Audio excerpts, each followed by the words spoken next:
Hey, it's B Rad Celebrity Hairstylist here, your host of the Hairstylist Empowerment Podcast. I want to thank you for joining us today. We are now on over 40 plus platforms and we're currently over 59,000. Isn't that incredible? So we're on Amazon Music, Audible, and Spotify. So this is the platform that allows the voices of the beauty industry to empower with the spoken word. And I thank you for joining today. Jake Putan is a artist at heart, merged with his creativity, with a career that began running education workshops for various brands around Australia. As time went on, he noticed himself being drawn closer and closer to the sharing the things that felt more authentic to his heart than simply selling tools. And this brought his vision of what he wanted to bring to the world, connecting to his own gifts. Now he shares with others how to stand out from the crowd, do the unconventional, and spread their unique message. Jake Putan brings innovation, impact, and ethical values to reimagine the future of business, leadership, and legacy. Let's welcome today's guest, Jake Putan. I hope I'm saying your name right. We'll bring you in here. So I hope I'm saying your last name right, Jake. Yeah, thank you, So Brad. great. Yeah, So my oh, last go ahead. Yeah. name, So you can yeah, introduce yourself and awesome. welcome. Thank you. My last name is quite interesting. My family have actually always pronounced it as Putan, but Oh, it's more of an English pronunciation of a name that doesn't feel English. So okay. it's always fascinating to hear how other people express it, and I'm open to ideas because we how can we really know? Exactly. And you can always take different takes, or my name is Brad. So but online it's B Rad. So B Rad, so you can kind of take from that kind of what you want from it sort of thing. So um can you tell us more about kind of yourself, your journey, and how did you become interested in the concept of manifesting legacy? Mm. Yeah, beautiful question. I feel to sum up that question, it really comes down to a statement that I've been just playing with recently, and it's been about the path that's been sold to us versus the path of the soul. Mhm. And for me, a lot of that was just like, following the ladder of what it meant to be a barber and what was offered as a career journey. And it seemed very oversaturated for one, but there was no personality in it. It was just the next thing and the next thing and the next thing. And uh I never found fulfillment in doing that. And it was just like, okay, what's next? What's next? And eventually that cycle just runs out until you realize actually let's start again, and Mhm. let's start with who am I. And that's been a journey for me over the last 4 to 5 years of actually stepping all the way back from working in barbershops and starting to spend time with myself. Yeah, so now what does legacy mean to like you personally? So if you were to define Mm, it for yourself, what would it mean, and like how has your understanding of it evolved from what you first thought legacy was to what you believe it to be now? mm. Yeah, I really feel like legacy continues to speak to me about what it is, and I'm just communicating what I'm experiencing of that, rather than necessarily having a fixed concept of it. Um, in my experience, it's actually noticing that a lot of the things that are coming to fruition for me and coming to manifest is actually things that were always a part of my journey. And one of those things was I was always really quiet and quite reserved and softly spoken. And going through the ladder of the career and being presented with other people that are standing out and whatever, and it's like, oh wow, I feel really inferior compared to that because I'm not portraying the gifts that they express. And so Mhm. I need to be like them. And then I Yeah. tried that and it just felt so inauthentic. And then when I actually stripped it all back and gone like, no, who am I? Oh, I can be this soft spoken person. And even when I incorporate that into working with people, and it allows them to feel more empowered because I'm not trying to overpower them, and Hmm. I'm creating space for them to be heard. And Yeah. it's like, even in that experience and that relationship is allowing them to actually listen to themselves as well. And I think that's where the thread starts of connecting to their gifts of who they are and what they want to bring forward. And then essentially, as a collective mission of our life, we end up leaving something so big Hmm. behind because it was uniquely ours and no one else was doing it. Exactly, exactly. For our listeners who might be new to the concept, um, could you provide like a brief definition of what manifest? Well, as you say, your IG, which we'll do later, is called Mm, Manifest Legacy. But what's a brief definition of what manifesting legacy entails? great. So, really, like, if we break it down to one word at a time, manifest is to uh, show or reveal uh, something that was actually already here, rather than creating from an ego desire, is actually just Hmm. stripping everything back down to the truth. And when we actually uncover that, that's when it actually becomes manifest because it was already there. And then legacy being more something that's handed down from an ancestor or passed on to others. Um, so in the context of where I'm actually bringing these two together, is you have a soul legacy that your ancestors have consciously or unconsciously been working towards in certain ways, and it's like where we'll pick up gifts like being able to draw or being able to sing, and it's like your soul is actually already competent and capable of these gifts. Hmm. So it's actually stripping back the layer of what you think your ego wants to create in this world, and it's like, no, what is my soul here to bring? And as I start revealing these pieces, and what becomes manifest is that personal legacy to leave behind for the next incarnation. Yeah, of course. Yeah. So, what would you say the difference is kind of from manifesting legacy to leaving a legacy?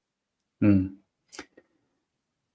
I actually I feel like it's one and the same. Leaving a legacy is like what happens later, but manifesting is by revealing it and the process of Mhm. revealing. And I feel there's a nuance of manifesting that people think they need to sit down and think about money or something, and Yeah. magically it comes in. And it's like, well, possibly. Mhm. However, what's been shown to me is more about stop thinking about anything and allow the truth to come to you. Mm. So, what part to, or how does intention play a role in manifesting legacy? Um, Mm, like what's the intention that people set, or why is it considered a crucial starting point? Obviously, you mm, have to have intent to start, but for you, do you believe intent is an important part of that? mhm. Yeah, I feel to just relate it to a really simple experience is uh, before I eat, generally I will make a prayer, and sometimes I feel if I notice my mind trying to think about the prayer and put on an inauthentic sentence, Hmm. would be to try and have an intention of almost there's a texture or flavor of greed in that. Whereas I'm wanting something, that's why I'm praying. And it's like, Hmm. well, what if the actual intention was to give first? So if we actually purify the intention Hmm. and the thought to actually, I'm just going to be really pure and still with my thoughts and not actually fill my mind with stuff. Naturally, I'm giving and I'm releasing uh, the desire, Hmm. and then I'm coming to that place of prayer where my soul is now speaking. and it's not my mind. And Hmm. so, yeah, just translating that back, I think the intention as we move forward in the future of business and personal practice is actually about purifying over trying to think about the next thing and the next goal. Hmm. Yeah, and two, Mm. I believe we're kind of blessed with everything we already need, and prayer is wonderful to request, but a lot of times too, you have to also see that if it's right and it's pure in intent, it's there for you. So Hmm. you're not really having lack. You're like, I need this, I want this, if it's there for, if it's already there for you, I think you should thank for receiving it. Like Hmm. there's something you need, I believe if it's good intent, you know, it will be put into your life. If it's something Mm. that's going to cause hurt, harm, or ill to others, or it has a greedy or selfish motive, it's not going to come to you, because everybody thinks we always want to manifest and we always need and we always, but sometimes those things aren't always good for us. They seem to be, but sometimes they're not always. And the biggest one is probably relationships. We're Hmm. not going to go there, but that's, I want to be with that person. And then you get them and it's like, oh, I wish I was single. Yeah. I mean, that person may be your soulmate and they may challenge you, and you're like, life is so hard, relationships are so hard, but that's part of what you asked for, that's part of Hmm. what you received, that's part of what you manifested. So you Hmm. got what you asked for. So sometimes in prayer we're lucky we don't always get what we what, what we pray for. So what are your strategies or techniques that you recommend for individuals to clarify their intentions when it comes to manifesting their legacy? Mm. Yeah, beautiful, beautiful segue, because I could see this happening where the relationships aspect is a great translation to this, and I'll compare it to business, and this is Mhm. perhaps where we've gone a bit astray, and it's like sometimes, and I notice this in myself sometimes, is like I just want the money, I just want the money, and I'll do whatever I Mhm. can to get it, and I'll like force. Yes. And it's like if you convey that to a relationship and you're like, oh, I just want a relationship, just want a relationship. And it's like, what are you actually going to attract by having that? Is that Mhm. relationship actually what you want? Exactly. Yeah. And when we slow down and let go of the desire, and it's like, what is what is actually a relationship that I actually want? And Mhm. my strategy to your question is like, let's ask ourselves like the deepest core values of what I need as a person and an Mhm. individual, and this is what I'm going to require in a relationship, is to have these values met. And then if we translate that over to business again, it's like coming back to those values. It's like what kind of values do I need in my business to make sure that I'm fulfilled at the end of the day? Mhm. Yeah, And and deep core is a great kind of point for people, because a lot of people, they struggle with self-doubt, limiting beliefs. Um, how can individuals kind of overcome mental barriers that they truly believe in and manifest their legacy? Because a lot of times, if you don't even know who you are and you don't know what your core values are, and if you're self-doubting, how can you, let's say, attract but bring something into your life if you have these limiting and self-doubt kind of beliefs? mm, yeah, that's a fascinating one. Beliefs are quite interesting because I think beliefs really exist, especially if it's a limiting experience. It really exists within the ego. And I think by really connecting to those core values, that they're more located in the heart. And I Hmm. think mm, personally, a couple of mine is relationships, authenticity, generosity, and transparency. Hmm. And when I'm in a business transaction with someone, I want to make sure all those values are there. Yes. Um, and if that's there, then it's like the ego and the beliefs actually disappear, because it's like, well, my values are met, so I now trust this Hmm. exchange, and I'm going to feel like fulfilled by this exchange. It doesn't matter what the money is. There's a lot of conversation I see on the internet at the moment by lots of people putting programs together, say this is how you can make 50K months doing X, Y, and Z. And it's like, you Hmm. can do that, but if you don't have the Yes. values met, you've actually just built a trap that you'll resent and you won't be happy again. So Exactly. it's that loop. And Mhm, ironically, recently I had an experience where I've put together a side piece to my work that allows people to set up their own online business. mhm, Um, but I don't share that link publicly for people to go and do it, even though I would get paid and not have to do any mhm, work, because I would feel out of integrity to just send someone down this road that's not for them.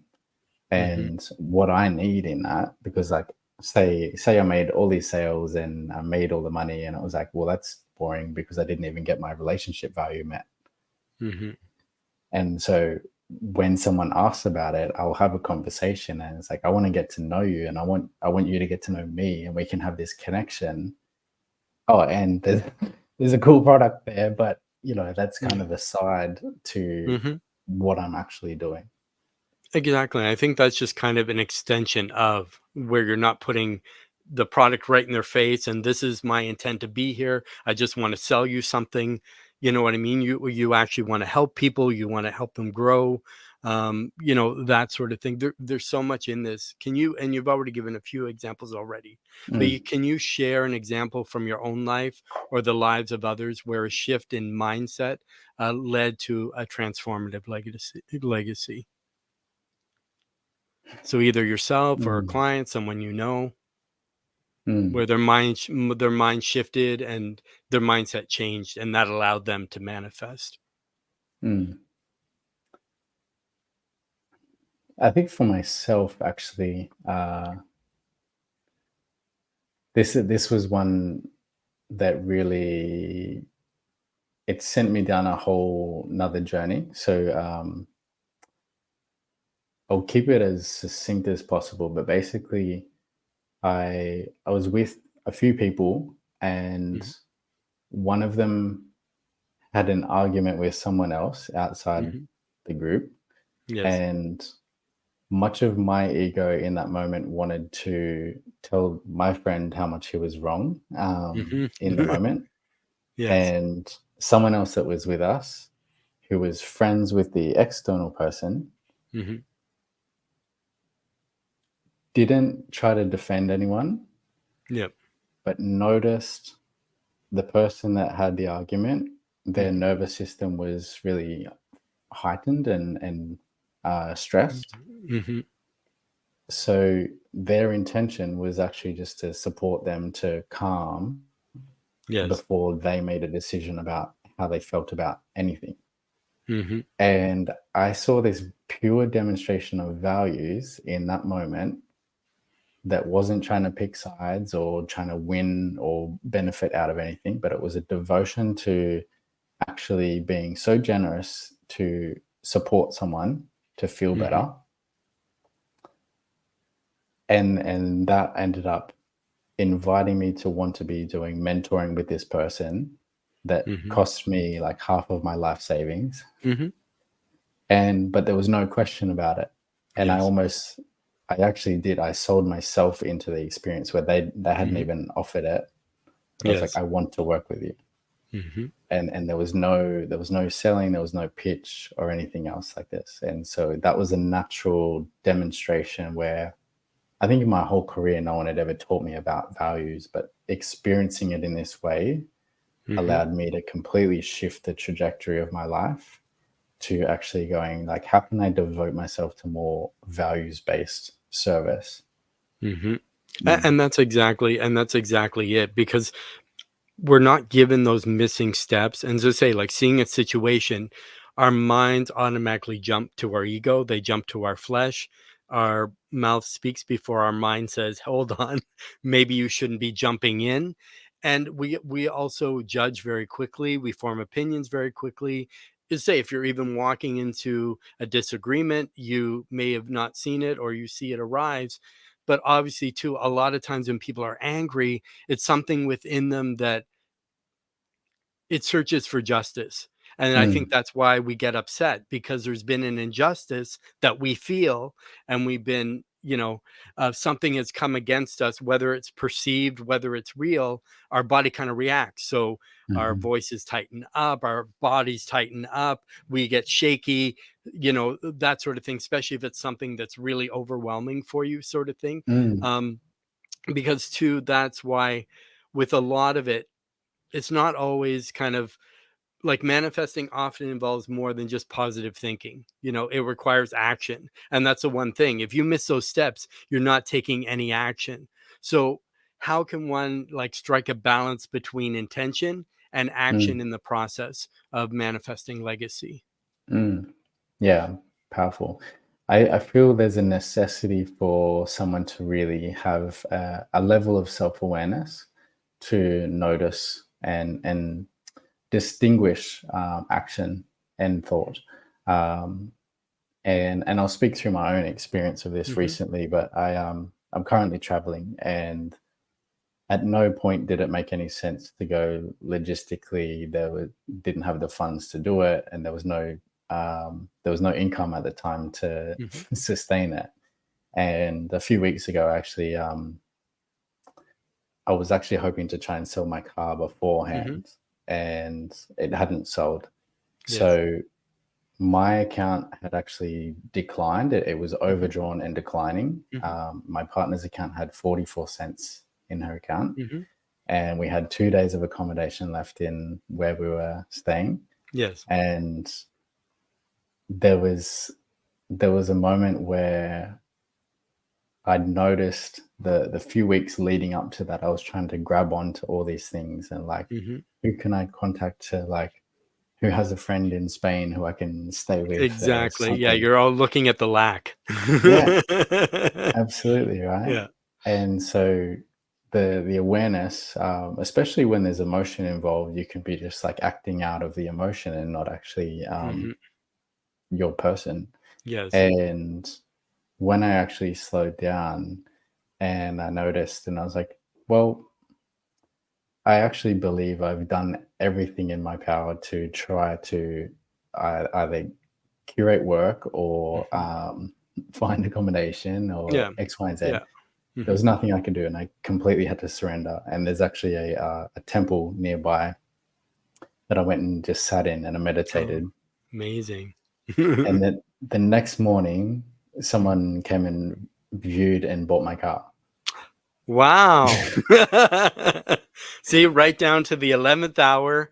And sometimes that's what we do. We have to be, because I say sometimes when you're at the bottom of the barrel, bottom of the pit, the only way you can really is go up, right? Mm, But I think sometimes you have to lose everything to gain everything, because mhm, everything comes out of nothing.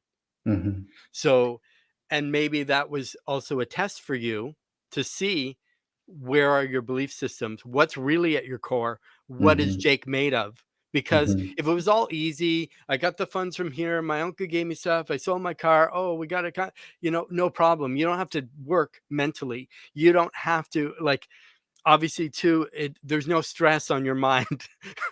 Right, with the other, we naturally fall into ourselves and our own pattern, and our own patterns naturally as humans is to survive.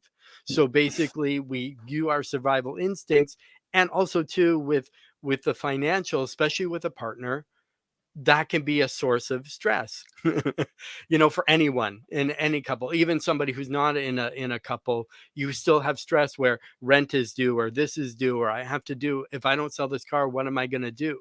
But then again, there could have been another switch where your car didn't sell, but because you needed the car for something else. But obviously now somebody, by purchasing that car, helped you. You also paid it for by helping that person, and now they get the journey of your vehicle, but now they can use it and still have more enjoyment. So it all good came out of it, even though when you're in that moment and you're like, but the temple, I think, probably maybe was your saving grace. You get there, you center on yourself, you get rid of all the mental chatter.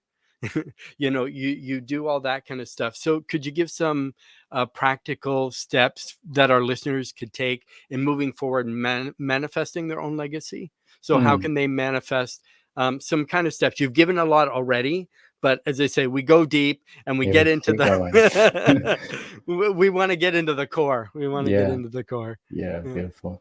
Yeah, I think reiterating it, it's the self-awareness. I think to bring it into a really simple category would be actually uh, identifying your behavior and noticing if it's, say, just to simplify it, within a green or red zone. And the red zone would be, say, like below the surface, say the Mhm, ocean. And if you're below the surface and like you're trying to hold on to your breath, and that might mhm, be you're observing through the self-awareness, oh, I've actually been really rigid. I haven't been breathing very much. My breath mhm, has been contracted. I'm noticing in my behavior that I'm snapping at people, or I'm not actually mhm, being compassionate. And just to observe that and go like, forgetting about the external experience right now, what is my behavior? How can I actually just let go of control right now and soften, take mhm, accountability, and see where I can be more compassionate and forgive myself for the actions, and then go, okay, now that I'm calm and maybe I've taken a whole afternoon just to completely switch off, mhm.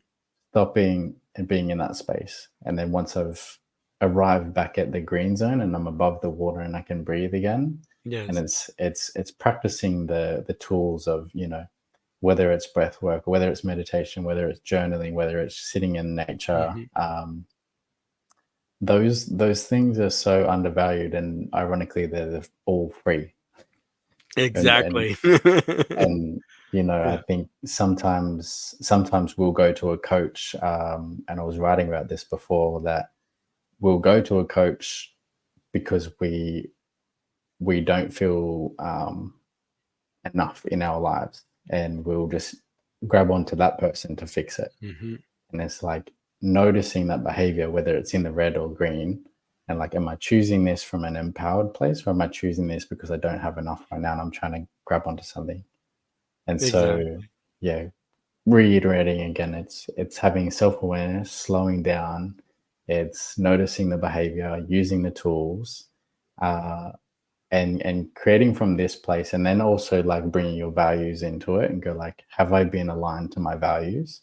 Have I been responding from things that aren't me, and maybe there's some greed, desperation, lack in there? Or something this has been coming up for my partner and I is, um, the false restrictions Mhm. of time, Yes. and that's not a value for me. But when we try to live accordingly to this false construct, Mhm. it'll cause chaos. And it's Yes. like, come on, we said we're going to go X, Y, and Z at 11 o'clock, Mhm. and if we haven't met that time, then we feel like we've given our power away to this value that isn't mine. Mhm. And then what we end up noticing is like, oh, we didn't actually have to be there on time because that person was late anyway. So Exactly. I Yeah. think manifesting legacy and revealing what was already true is like observing the situation and going like, look, I've done my best. We got ready. I was Mhm. tired. I needed to sleep in. Mhm. Let's show up authentically, not Exactly. not to a value that I don't value, Mhm. and discover that the magic in the experience is that, oh, this thing was supposed to play out already like this, but I was trying to control the circumstance, and like the legacy is already being built. Well, of course, and you made an important point. Like, how important is it for someone's values to align with their legacy they want to create? Like, what happens when there's a misalignment, between the two? Hmm. As they say, like between who your authentic self is, and they say like the value. And that's right, because a lot of times people think, I got to be there, I got to be there. And like, there's certain things that are an illusion. I find time is an illusion, money is an illusion, a lot of things we think are an illusion. Like that kind of stuff. The same, like you were going back a little bit with your red zone, green zone. A lot of times we are about self because we're with ourselves all the time, and wherever we go, there we are. But it's taking ourself and taking us from selfish to selfless. And that kind of changes our, where we're kind of at and how you look at people. Because selfish is me, me, me, me, me. And then selfless is, hey, maybe I'll take their perspective. Maybe Hmm. there's something I can learn from this kind of situation. Mm. So, what advice would you give with somebody kind of struggling with their identity, with their values, and their core of their legacy? Mm. I think it's a big question that a lot of people are facing, and I bring the concept of legacy into business and the future of business because what I see is the traditional model has been built not personally, Hmm. and it's been built from the mind around this good idea that would just generate money, and we're forgetting about all the other values that are required for a healthy business. Um, and what that led me into, and what a lot of people are being led into, is not feeling confident and feeling a bit lost and not sure where to go and not sure where to start. And ironically, when we completely detach, and actually this is something that I've been experiencing this week. Um, Maybe we can talk about there's 7 planets in retrograde, and Hmm. there there's been a big shift going on, and what I'm actually feeling is there hasn't been a desire to work this Hmm. week. And at first, my mind, in the habit of wanting to work, tries to grab control and go like, "Oh, I'm lost again. Like I need to find the thing." And then when I Hmm. notice that with the Yes. self-awareness, and I go, "Okay, what is actually happening for me is uh, something else is going on, and I don't know what it is. Hmm. And maybe I'm not supposed to know right now, and maybe there's a deepening of Hmm. letting go of what identity I thought I had, and actually sinking deeper into more of my soul and my legacy. But Yes. I can't do that from my mind. I have to Hmm. like allow it to happen. Hmm. And so for others that are experiencing that, it's like, how can we let go of even more control? How can Hmm. we create even more space? Don't go and organize meetings with friends when we're feeling like this. Like, let's let go. Exactly, because you're And not going to be there. You're not going to be 100%. You're not going to be, and I think that's kind of one of the biggest challenges is letting go, mhm. because people don't like stuff that's hard. They have these anchors in them that say, no, I need to hang on to this because if I let it go, I won't have any, I'm losing something rather than gaining something. So, with overcoming challenges, like manifesting a legacy, it obviously is not without challenges. What are some common obstacles people might face along the way, and how can they overcome them? Yeah. Yeah. I mean, I enjoy using my experience because it's like it's the Hmm. authentic story. That's fine. Yeah.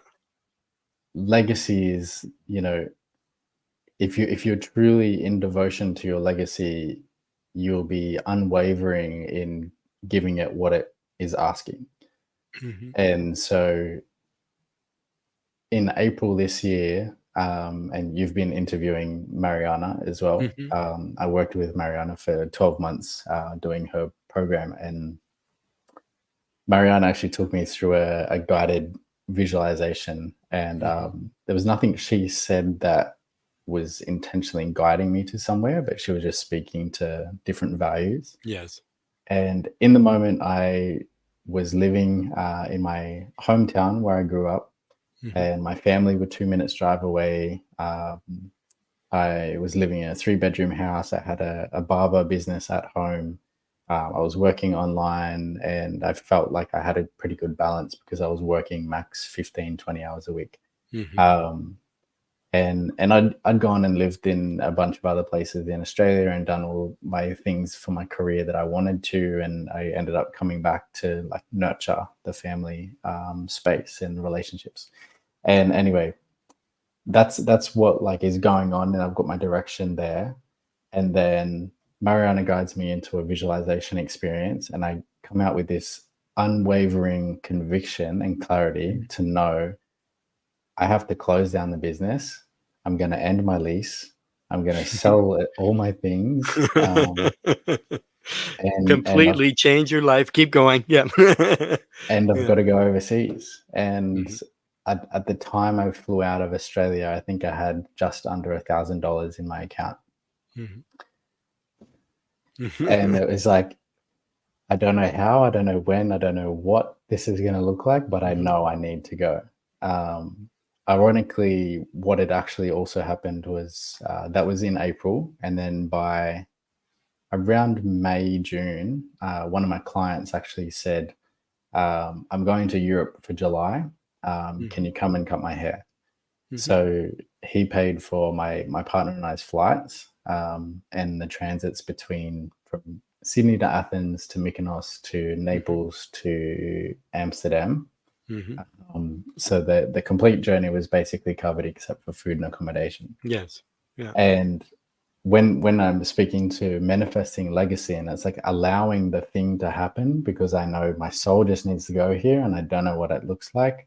Mhm. Uh, and what was revealed was the path was taken care of, and Yes. I had to be in the devotion irrespective of the circumstances, Mhm. no matter what I wanted to stay attached to or have fixed in my life, and continue building this thing that I was building, being able to walk away from all of it and go, no, here, Mhm. this is where my soul is calling. Yeah, and that must have been probably exciting, scary, unknown, because jumping into the unknown, you don't know what's gonna happen. You like you and because you're also closing your business, you're also taking a chance, you're bringing a partner, so now you're also responsible, sort of. We're all adults, we make our own choices, but now you're responsible for somebody else as well. You're saying, "Hey, come on this journey with me." And what if it didn't turn out?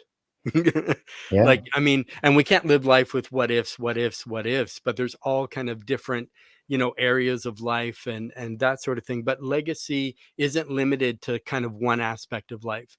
How can someone work on manifesting a multifaceted legacy and encompass their personal, professional, and community spheres? Mm. Yeah, it's beautiful. I think the biggest key here is really just coming back to your own values and like what the things are that you always wanted to do. So one exercise I took a client into one time was actually I asked him a question: "What did you do as a kid that you don't do anymore?"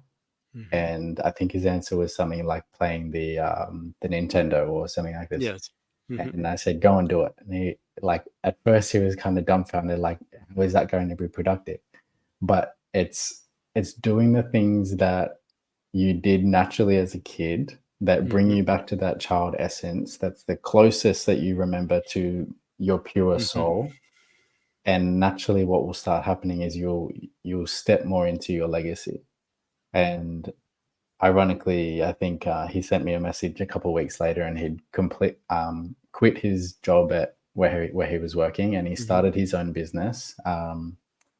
That, based on his values that we discussed, was wanting to spend more time with his family, not needing to work with other people. So he actually started Hmm. completely different career, and then this is the multifaceted piece. So he could incorporate those values into his business. He could incorporate it into his relationship. Hmm. And if he wants at some stage, maybe he cares about community. So there's a way that he can put together things that he cares about and he's passionate about and he Hmm. enjoys, and go like, oh, and now how can we bring other people into that? And it's like now there's this whole multifaceted tree expanding Hmm. up from the core. Mm. Exactly. And by doing that, you brought him kind of back to his authentic self. Because a lot of times growing up from a very young age, we're kind of, you know, um, groomed or conditioned. Like, because you're young, everybody loves everybody. And as you get older, they're like, boys are like this, girls are like this. Our childhood and our childlike qualities, because I believe there's a difference in being childlike and childish. So when you're childlike, you naturally believe, you have a sense of wonderment, you have natural joy, you'll dance in the aisles at the supermarket, you'll sing for no reason, you just have this abundance, exuding from you because it is your authentic self. But when you lose that, and that might be what you're doing, what relationship you're in, what job you're at, if you're not inauthentic, you're constantly struggling, you're depressed, it's not the right way, but it's like, I got to make a paycheck to pay my bills, to run the, mm, or I need a car to buy gas to get to work, but I need work to pay for the car, to pay for the gas to get to work. It's like an endless cycle. And you just got up, packed up, went up and totally changed your life. And mm, when else in your life would that ever happen? If it would ever happen. But you said, yes, I'm going to say yes to myself. Yes, I'm going to say regardless of how I feel, because I think we naturally think more with our hearts than our head. A lot of people think they use their head. Yes, it's logical, but I think with the body itself, which Mary and Anna and I are doing a show called Changing the Hairdresser from the Inside Out. It's a 12-part series. We just did the last Sunday on the, well, sorry, Monday for if you're in the US, or sorry, if you're in the Australia. So for me here in Canada, it's 7 o'clock p.m. Eastern Standard Time, and in Australia, because they're 15 hours ahead, it's 9 a.m. Australian Eastern Time. mm. So I don't want to get too off track, but then say we talked about the physical body. This weekend we're going to talk about the energetic body. But to me, I believe the heart is like an energetic magnet, like sort of thing. So it draws and it Mm, feels and it can be broken, sort of thing, and it kind of leads a lot more than uh, the brain does. The brain, yeah, I think, is there to kind of give you warnings and signals, but the brain also has the ego and some other stuff. So if you yeah, go with your heart and your natural feeling and your authentic self, that's kind of where it is, sort of thing. And we always want to measure and we always want to evolve. So how can individuals kind of mm, gauge their process, their progress when it comes to manifesting their legacy? Are there yeah. specific like milestones or signs to watch out for? So how do you know when you're actually progressing or evolving? How do you Uh, kind of gauge? mm. Yeah, it was interesting moving into Evolve. That was probably 2 to 3 years into this journey of connecting deeper to myself. And ironically, for the people that are in Australia, they'll know this place. But I'd left Sydney during lockdown, Mm, got up to Brisbane, and then I ended up in Byron Bay as not from somewhere that I even chose to go, but just something that called me. And I was like, mhm, okay, I'm going to this place. And there was an mhm, opportunity. And it's an interesting place because it kind of calls people to come to really discover their stuff before they go off on their way. And mhm, ironically, at the time, we were going in and out of lockdowns, and I was just like, oh, quit all of trying to do anything. So in that space, I came across Mariana somewhere on Facebook, and I didn't even know what she was offering. I just knew mhm, I need to connect with you. And I reached out and we had a conversation, and she basically mhm, mentioned about what she was doing, and I was like, yep, super aligned, mhm. trust it. I don't even need to know about the course, but I'm in. Wow. and Wow. and it was just that trust, that listening to what was happening. And at the time, I was actually offering hair services for a donation, Mhm, which was fine. I think it needed some tweaking, but it was based around actually working with someone's energy, and I didn't actually know how to deepen the experience to actually put a price on it. Um, so it was quite interesting that that's when Mariana came into my life, and 12 months later, there was a process of going through the journey of really what I could bring to that experience. And I then started having clients coming to me basically just for the conversation that we were having and how they felt afterwards. And I started expanding what that looks like. So instead of just a 5 minute haircut, or $25 price, whatever it mhm, is, and they could choose a 2.5 hour experience that was paid per hour. So it was $250. Mhm. And people were coming to do that. And I wasn't doing much cutting. Mhm. It was just the conversation. And sometimes actually not even a conversation. It was just that this person needs to slow down. Mhm. And I just invited them to close their eyes and put the music on while I did the haircut, and that was it. And they were so amazed Mhm. just by my ability to listen to what's actually going on in your life from what you're expressing and what I can offer that you can benefit from, and how much value that offers somebody beyond the haircut. Because I think they love that connection. They love being acknowledged. They love being served. They love being heard. They love, because I think a lot of times in people's own lives, they're not heard. They're not seen. They're not listened to.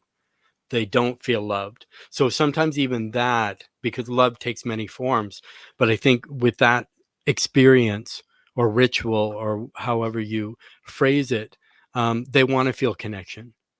And myself, because I'm fully trained in hair aesthetics, massage, and holistic.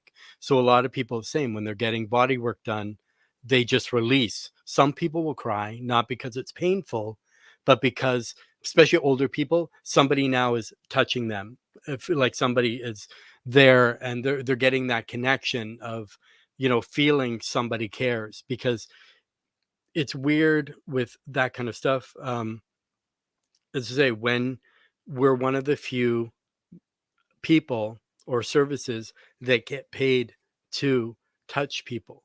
But I don't think it's, say, just touching with your hands. It's also the everything else. It's the listening skills. It's like being, have your client be the focus, have the experience there. And I think that's what people want. They're paying not for a service, they're paying for an experience.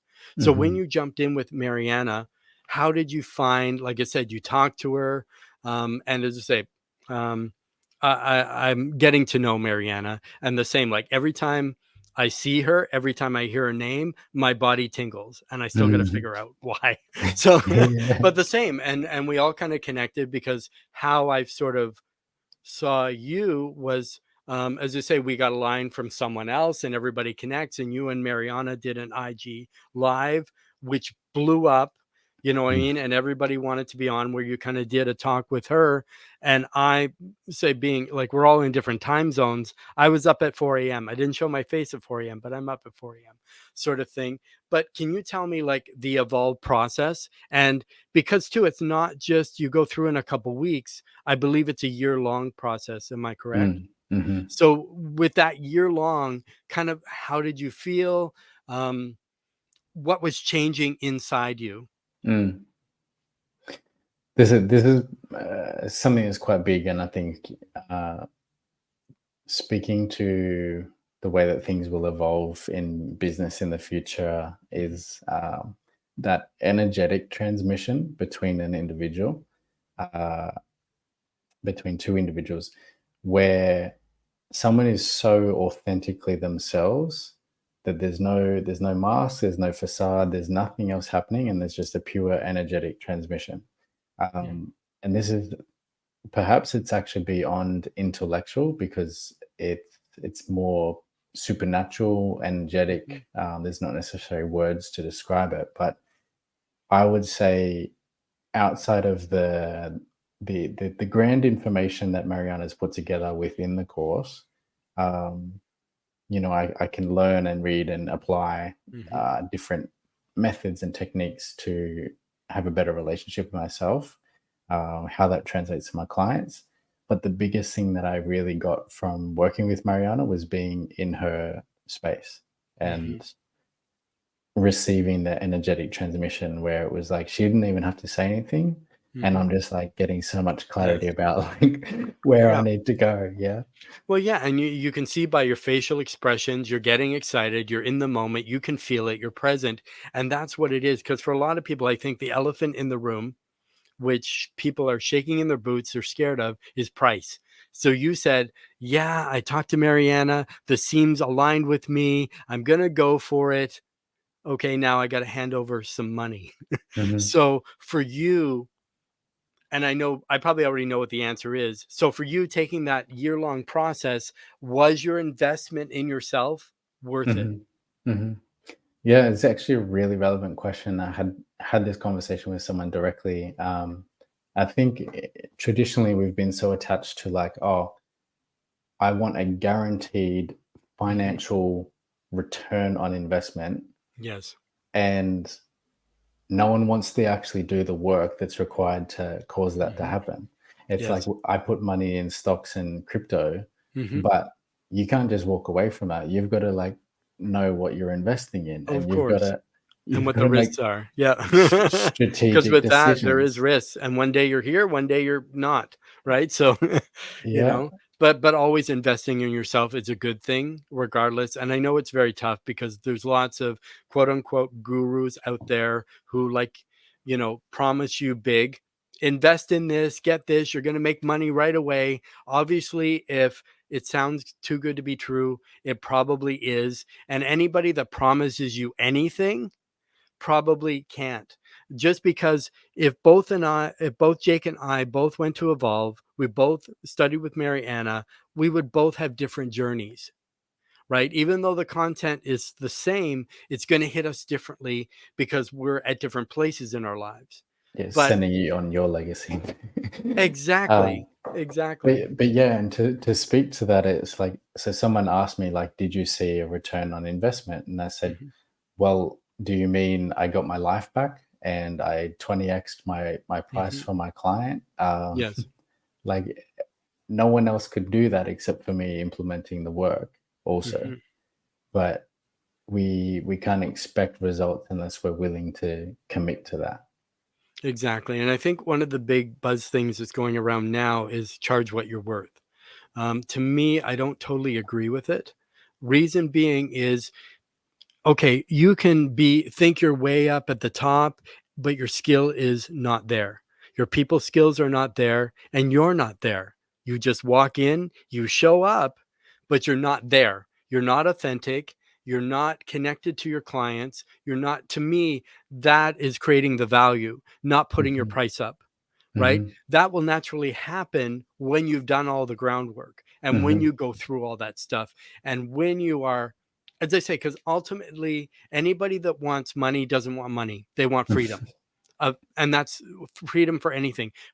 Like they want freedom from sickness, freedom from, to be able to spend time with family, freedom to have the car, house, whatever they want, material goods, freedom to have a great relationship, freedom just to be themselves and not have to remember what things they told people, because they tell different things to different people because Correct. they're kind of all over the place. But when you're kind of there and you're authentic, then yes, charge what you're worth. And like you said, 20x, but then you're worth 20x because now that person's not getting a service anymore. They're getting that experience and the journey of their own. And you're also connecting and doing the journey with them as Mm, well. Would you mm. agree?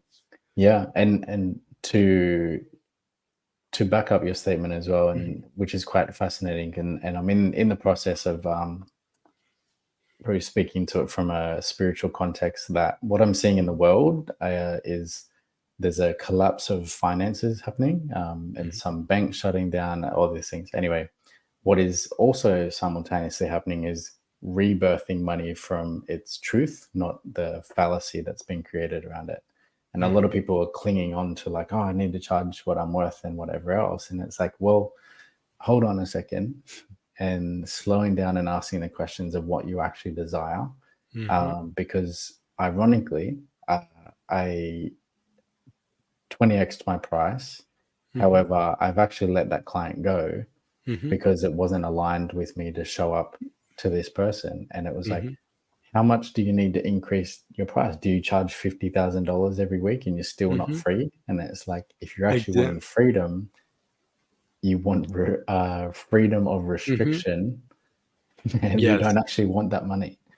exactly, and that's more so what it is. Because to say when my earlier days in here, I was offered television shows and stuff like that, but I thought people are like, "Wow, that's so great," but it's no, because I'm locked in doing the same people every single day or 5 days a week, and that's all I do.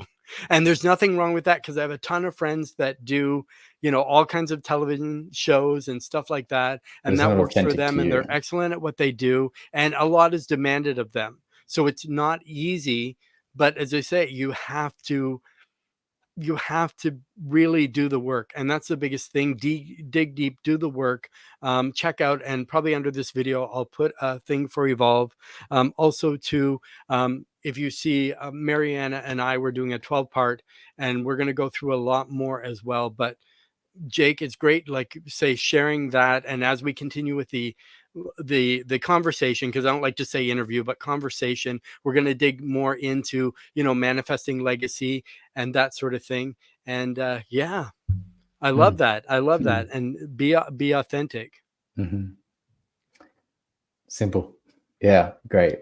So bringing this all, there was some really great things you shared about, it's natural for the mind to go like, oh, but I need to make money, so I need to pay rent this week. And these are valid things, and I know it's scary because it's like Hmm. it's very real, especially if you have a partner or kids and there's other people depending on you. Um, ideally, it's much easier when you're on your own, but in that circumstance, it's like really trusting that if you're choosing this job that isn't aligned to your values, is costing you more and costing your family more than what will actually be the result of you collapsing that and going like, no, I'm going to stand fully in my values, Hmm. and watching the legacy become manifest from that place. And so that's like, being in so much devotion to that mission, where you're actually willing to not be able to pay rent, which won't happen because the money ends up showing up. Mhm. And you like literally go, it's like I'm just saying, a rock sinking to the depth of the ocean, and you're waiting to feel the safety. You're waiting to feel the safety, and it's like it's not going to happen while you're floating, and you're still Yes. like playing in the surface. Like Hmm. once you actually just let that sink all the way to the bottom, and you hit that floor, it's like, Hmm. oh, there's a floor. I'm Hmm. held here. And sometimes you actually have to meet that to be able to feel the support of the entire earth. Hmm. Exactly. And sometimes, well, the top of the surface, usually, if you have winds and you have this and you have crashing waves, it's very turbulent. But if you go down, everything is calm. The fish are swimming. It's because you're scared to go down. But once Mhm. you do, It it's gets like, and you darker, but embrace it's it, and it becomes part of you. You're like, wow, I should have did this earlier instead of staying in that storm. It's yeah. it's the same. And one thing I use when I'm coaching, one kind of illustration I use is a hurricane, a tornado. So if you see a tornado, it's whipping everything around, and that's everything on your external. But in the eye of the actual, you know, tornado is calm. So if you stay in that calm place, you can stay calm while you see everything going on around you, right? While the house is upset, your friends are upset, the job is upset, whatever's happening, you can be there in that place of calm, like the bottom of the ocean, Mm, and just kind of be one. And I find that really works. And people are like, I get it. Because yeah. it's something they can visualize and something they can kind of see. But do you believe too, is it possible for legacy to evolve over time? And how can someone adapt to their circumstances, as their Mm, circumstances change, or adapt their intentions as their circumstances change? Because mm, obviously yours did mhm. drastically. Drastically, yeah. Yeah. Look, this is quite fascinating. It's it's always open to our interpretation still. The mind is still, we can listen so deeply to a really powerful message, but we're still interpreting it somewhat. Hmm. And so we can only know what it is by taking action upon it. And as we continue to do so, we might actually end with the relationship of slowing down, listening, not just blind action. Hmm. But the path may actually steer in a different direction because there's other things going on in time. Hmm. our intention with actually traveling was to get back to Egypt, where I went in April. And now, like, we're really close. We're in Spain. We're going to go down to Morocco and then Egypt. But actually, when I'm listening, it's like Egypt isn't actually calling anymore. Mm-hmm. And so potentially there's maybe it's later that we go Mm-hmm. there. Maybe there's some other things that have to happen first. But really, like, being in the reverence to listening to what is speaking as the next step, and Mm-hmm. reconnecting the last piece what you were sharing about when we're in that sort of chaos as well, and how do we know the steps to take to allow that legacy to come through. And something that I created this model that I was seeing, where the thing that you want, the desire, is on the other side of an invisible wall of fear. Mm-hmm. And I'll speak to the concept that the fear might be like, oh, I don't want to spend too much money because I'm going to run out of money. Mm-hmm. And so that's keeping you on this side that's playing small. And then if you can pierce that veil of fear and just lean in and do it anyway, because you're in devotion to the desire of what you really Mm-hmm. want, and this aligns with your values, what's on the other side is this cog that you turn that actually spins the big clock and goes like, Mm-hmm. oh, you want money? Yes. Okay, Mm-hmm. here you go. And sometimes, yeah, it's just a constant penetration of that layer of fear that actually opens up to magic, Mm-hmm. and hence the experience of now traveling the world and not being limited by the thought that I can't go because I don't have money. And it's like, well, I'm still here. It's 8 weeks Mm-hmm. later.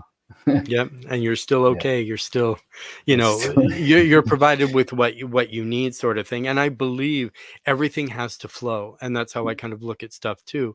The living water, the flow, everything has to flow. So unless you're a salmon who swims upstream against the the grade, but I find those people the disruptors, the ones that want to go against the grain, but they're still moving, even if they're going into adversity, they're still going at it full steam ahead. But everything has to flow, and if that water doesn't flow, like rivers always flow, they always go somewhere. They don't stop. They're not stagnant, because if you stop in one place, that water is going to become smelly, stinky, stagnant. You always need flow. Same with money. Money has to flow out in order to receive it, right? hmm So when you put that block and say, I need this, I need this, I need this, you're telling yourself, and your body can't realize what's imagined, what's real. You're telling I have lack. You're saying, I have lack and I'm not being provided for. But obviously you have to believe that abundance is there, because all hmm that too is also an illusion, right? And sometimes, yes, we do have lack, because I think it's to learn certain lessons. Or if you're going to come into abundance, you need to be ready to accept that abundance, so you don't just get it and blow it all, and then it's hmm gone, and then you're back in lack again. hmm So that endless kind of cycle. And same with Egypt too, that maybe it's not happening now because something greater is there for you first, hmm or it's preparing you now before you get there. There's hmm some kind of transition, transcendence that you have to go through. So when you're in Egypt, that experience then is more meaningful, right? hmm It's a more mindful experience. It's a more, you can engage better, like that sort of thing, that kind of is coming through. But so ultimately, legacy is about making an impact, right? Everybody wants to make an impact. So what advice do you have listeners who want to ensure their legacy continues to influence future Mm. generations? So are you Yeah. doing something now that's going to, inspire people after you're gone, you hmm know, Mm. which is a long, So long time from now? yeah, We never know. yeah, We never yeah, know. yeah. Yeah. So yeah, this is the beautiful part, and this is where the the authenticity allows the impact, because you're creating from such a unique place, and in comparison to the very oversaturated model, and let's just speak to hair Mhm. for a moment. And I've worked at quite a few barbershops and salons, and educated at quite a few as well. And I'd say at the end of the day, there's 90% of those that look exactly the same as the next salon. So Mhm. if we're just offering the same services and maybe a slightly different price point, what are we really doing? And it's Mhm. like, no one's going to remember that salon. No one's going to remember that barbershop. No. And when we can bring it back down to core values and experience, and we're creating from this place, and I had a conversation with someone after a presentation in Sydney, and um, I, I s- they were asking questions like how could they bring their evolution to stand out, and Mhm. I just asked, what is the name of your salon? And she said a name which is basically like a combination of her kids names. Mhm. And and to me that like stood out as like there's a part of your soul that's bringing forward this message about children and kids. And I was like, okay, what's your relationship like with kids? And she, oh, I've got like 5 kids, blah blah blah. And so it was like, okay, another layer of how important this factor is that maybe you haven't listened to yet. And she goes, I want to just incorporate other stuff other than just hair. And I was like, try this. Mhm. When the salon's closed, send your kids in, move all the stuff out of the way, Mhm. just give them a bunch of toys and see what they do.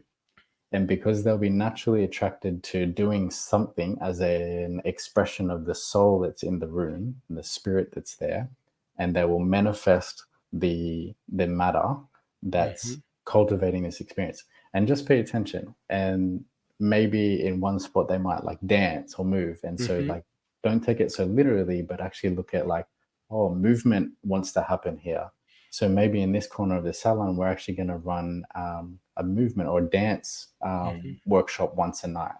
And Yes. like, what salon is offering dance Mhm. classes? It's like Exactly. this is what I see happening is when we actually bring it to that real personal place of Mhm. our core values and our desires and the things we enjoy, and we build a business around that. It doesn't have to look like hair anymore. It's a Mhm. space, it's a business. It can be a community space that we do hair, we do yoga, we Yep. do dance, we do Mhm. cafe, whatever. Yes. And yeah, I feel like when we really cultivate that experience, one, we're going to be absolutely fulfilled. Everyone that Mhm. works there is going to be fulfilled if they're aligned to that. Yep. And three, we're creating an impact in the community now, and we're like really bringing in a broader audience for one, Mhm. and creating a more meaningful experience because everything's done with intention and a pure generosity of service. Yes. um, and this is how we create impact. And it's Mhm. like when we live accordingly to our values, and that creates a message with everyone that experiences it, Mhm. no one can copy that. Exactly, exactly. And just because the way it was doesn't mean the way it always has to be, or salons always have to be like this. With my salon, when you came from the outside in, you stepped into a park. So my reception area was a park with benches, with a fountain, a big fountain. We had green. I had a large shop, obviously. We had karaoke. We had a disco ball. My 6 assistants were all on inline skates. We were busy. Yeah, I had a whole half building, but you want to create that. And then I had another shop, same thing. We did hair, but then it was big enough to be a club at night, right? But we did yoga in there. So why just have your space for hair? You might as well utilize every single, and if those are things that are in alignment with your core, because I always like things that are different. I always like being a pioneer. I always like change. And it's like I didn't care what everybody else thought. Just because, and the same, they do that with hair cutting. You have to do it a certain way. Same to be a barber. It has to be a certain way, not always. Maybe Hmm. your technique's a little bit different, but the result's the same. But so sometimes you just have to kind of take that chance. We've been going now almost an hour. Whoa. So Mhm. we're wrapping up. But as we wrap up, what final thoughts or recommendations do you have for the listeners who are eager to start a journey of manifesting on their own legacy? So maybe they haven't Mm. started and they just need somewhere to start. Mm. Yeah, I think even just observing what you shared about like what you incorporated into your salon was, yeah, I think you mentioned the inline skates as well. Hmm. And so like, as a question, was that something that you loved doing throughout your life, was skating or inline skating? No. So, I mean, I roller skated, but obviously Yeah. I'm busy. But because our juniors were younger, you know, give something that fulfills them. So when they come to work, they love coming to work because Hmm. they can be in and they could zoom fast and Yeah. they loved it. Some of the older people, not so much, but Hmm. they loved it. But then they could experience their authentic selves and Yeah. not just be a robot in a uniform. Here you do this, here you do that. And I found they were more eager because they could come to work and enjoy It's because it play. wasn't work anymore, right? Yeah. And to say, and we did all the training, we did all the stuff, but that's what you kind of want. You want to live your bliss, you want to live your joy, at Yeah. every kind of moment in your life. Obviously, yes, we it's ebb and flow, and when you're up here, you can't be up here all the time. You need Yeah. that time to rest, replenish, you know, Correct. So resource yourself, that sort yeah, of thing yeah, too. yeah. And I think just pointing out like this is the magic, and it's like if you, maybe it's not even something from your personal life Hmm. that maybe I, when I was a kid and I used to skate, oh, let's actually incorporate skating into the experience. Hmm. But if you have a business with other people, inviting their core values into the experience as well, so you're creating a harmonious environment for everyone that wants to be there. Hmm. And it might be, what is something that you love? Skating. Okay, what is something you love? Hmm. Yoga. Okay, let's put all of that in the business, Exactly. and I Hmm. think this is the invitation for people to inquire within themselves and their teams, and their families. But yeah, Hmm. it's really sitting down, asking what the personal values are, asking what the personal enjoyment pieces are, what are the Hmm. things you did as a kid, and let's just throw it all into the cauldron and see Yes. actually what that looks like and how we can create a business around it. And the same, it's your vibe is your tribe. And because if other people like those things, you're gonna say, "Hey, that's a different place. Hey, I like doing that kind of stuff. Hey, I used to have a library too." So people were there, they could read like Chicken Soup for the Soul and just inspirational stuff. So while they were there, they could just be there, not just sitting there in a towel with a wet head or whatever. We had our massage therapists. Actually, I trained them to shampoo. So when they were getting their hair done, it wasn't done by the assistant, it was done by the RMTs, the registered Wow. massage therapists. So that was a way for them to connect. We're one of the few businesses where people pay us to touch them, Hmm. right? So you want to make sure that when you're touching someone, that it's not just a financial exchange. Let me buy that shampoo, here's the money, here's your change. It's like, no, they're coming to connect. Hmm. And talking about tribe, you have Legacy Tribe. So with Legacy Tribe, and this is something I grabbed from your Facebook. Hmm. So you said, in context to legacy and building future proof businesses, some Hmm. threads for the way future will look include authenticity, transparency, more intimacy, more generosity, no false scarcity thing, Hmm. greater sovereignty, individual empowerment, and location and time freedom. Can Hmm. you kind of extrapolate or expand on that, Yeah. and just kind of include our audience?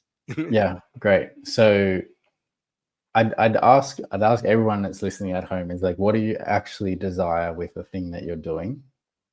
Uh, and for myself, I'll speak to the journey of going into. I was like, oh, okay, I have to do the barbering competitions. I have to become an educator. I have to work with a brand. I have to charge more money for my clients. Hmm. And you can do all those things, but essentially they can be quite misleading because, even if you 20x your client's price and you're only doing one person's hair a week, Hmm. and this is like the dream, and no one else has done it.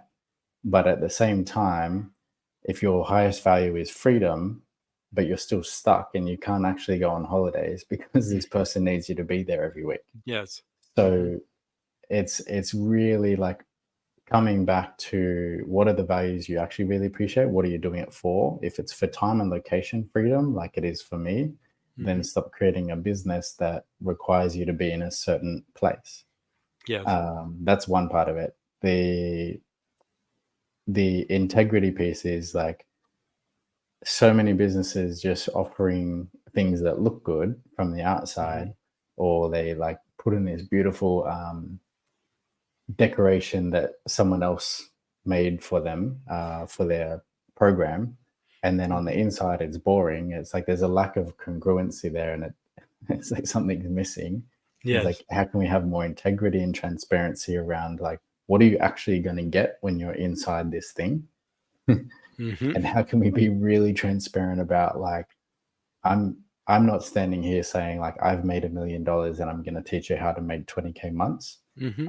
I'm saying I'm going to teach you how to be so transparent, and to the level of where I just told you that my bank declined Hmm. a couple of weeks ago. It's like Yeah. that's the authenticity that we require within business now. Yeah. And I think And it's also rare. I think it's also rare. Sorry to interrupt. Yeah. But I think being authentic now is very rare, as I say, because a lot of times, you see on social media, it's all filters. My life is wonderful. Everything is great.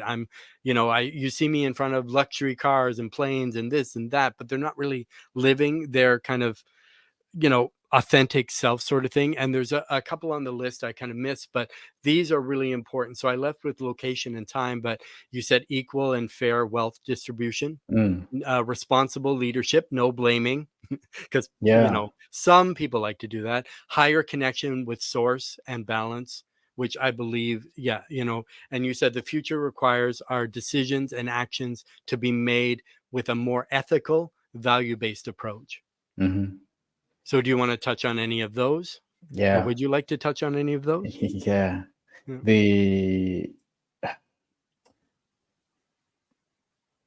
The the piece around the false scarcity specifically is like I've seen so many ads and emails and things from people saying like, hurry, there's only 10 minutes left on this thing and you need to do X, Y, and Z, and we only have two places available. And it's like my body just goes like, you just lied to me. Why would I want to pay Mhm. you now? Like Yes. a Hmm. hundred people could get in, and you're probably going to take it because you want the money. And then Exactly. why is there a time limit here? Mhm. There is no time Well, limit, creating scarcity, yes. and it's false Yeah. scarcity, right? Hmm. And it's like uh, I actually I'm actually working on creating a space for people that there's no high ticket entry, Hmm. because something that I experienced previously in my own journey and with other people that I've coached Hmm. is sometimes when we charge too much, it actually brings people into a stress response, and then Yes. it becomes incongruent for the progression of the container. Hmm. So it's actually like fair and equal wealth distribution is like Hmm. speaking to each individual person that I want to come into that space and Hmm. saying like, you contribute what feels fair and sustainable for you, Hmm. because we need more fairness and sustainability in the Yes. wealth across the world. Um, Another element of that is I've done affiliate marketing and commission based stuff before, and Hmm. they've offered like 5% commission, and it's like it's a lot of work for For someone really else so to little. Yes. really Yeah. benefit from. Yeah, but to get you in, they say you're going to make so much money, you're going to have all this, and then it's like then is say if you're in any of the pyramid stuff, you know what I mean? It's like you have to sell more, sell more, sell more, and then you're not really connecting with people. You're grabbing anybody just so they'll grab that product or kind of whatever it is, Yeah. sort of thing. But I think too, if you're kind of balanced, and like the one I say I love the most is the higher connection with source and balance, because I think once you have that and you're plugged in, tuned in, like that sort of thing, that's going to kind of keep you. Um, it's kind of it'll gauge you, but I like the balance as well, like the wealth distribution, because as people grow and they learn and they change and they're manifesting now because they're in a right place, but you kind of have to get all that other stuff out first. Like Hmm. because the first one, like I said, authenticity, I think that's probably one of the toughest ones to go with for the very beginning. But it's something that you need, like we've been doing today, asking the hard questions, going deep. But if people aren't really ready to go deep and be authentic, then do you know actually who you are? Or are you just playing somebody that people are telling you who you are? Or you're a different person with your parents than you are with your spouse, than you are with your colleagues. And when all those spheres or worlds collide, now you're messed up because those people, because I'm fun and adventurous here, I'm prim and proper here, I'm like this kind of person here. Well, yes, we all have facets to ourselves, but I think you should be so aligned that across the board you should be the same, the center of the tornado, and that calm and just kind of, just be at peace. Regardless of kind of what's going on, just always be at peace. Take it as it comes, let it flow, sort of thing. So, kind of as we're wrapping, Jake, is there something that I haven't asked you that you kind of want to share with the audience? And you can say no, or you can say yes. Choices, everybody has choices. Mm. No, I feel like we've really covered quite a broad A range, lot. and Yeah.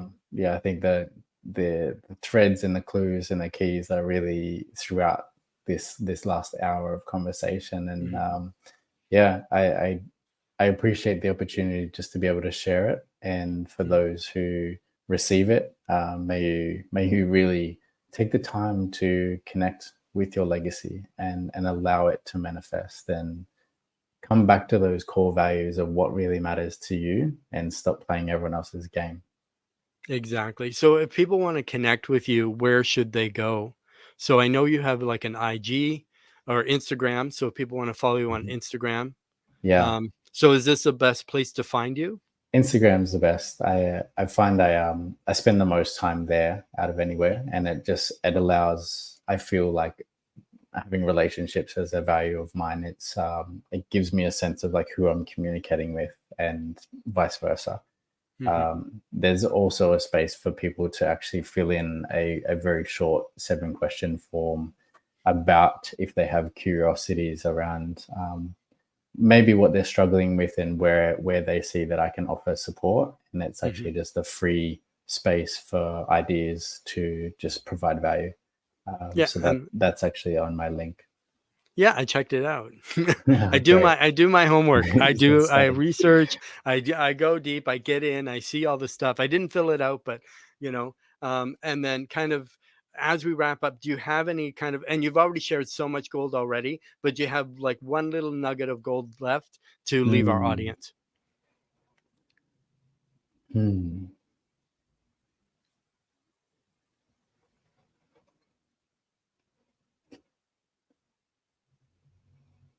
Allow yourself to sink to the bottom of the ocean, do the impossible, and collapse the floor.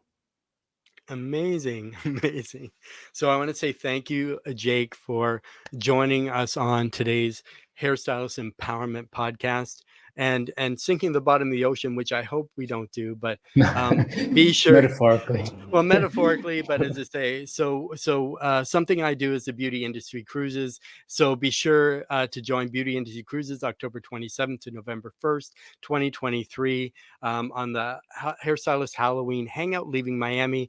Also in 2024, we're also going to do we're going to vacation of a lifetime in Greece from June 2nd to 9th, leaving from Athens, Greece, and one that I haven't promoted yet, but I'll just kind of maybe spill the tea. But also in 2024, January 27th to February 1st, we're going to be leaving from Melbourne, Australia. So we're going to do Australia and have some 2 days of great education and kind of get together, connect, do all that kind of stuff. So check out the cabin pricing, grab your tickets, check out more at www.beautyindustrycruises.com. All cabins are booked through myself. So remember to get up, dress up, show up wonderfully, powerful, and I'll see you get on here next time.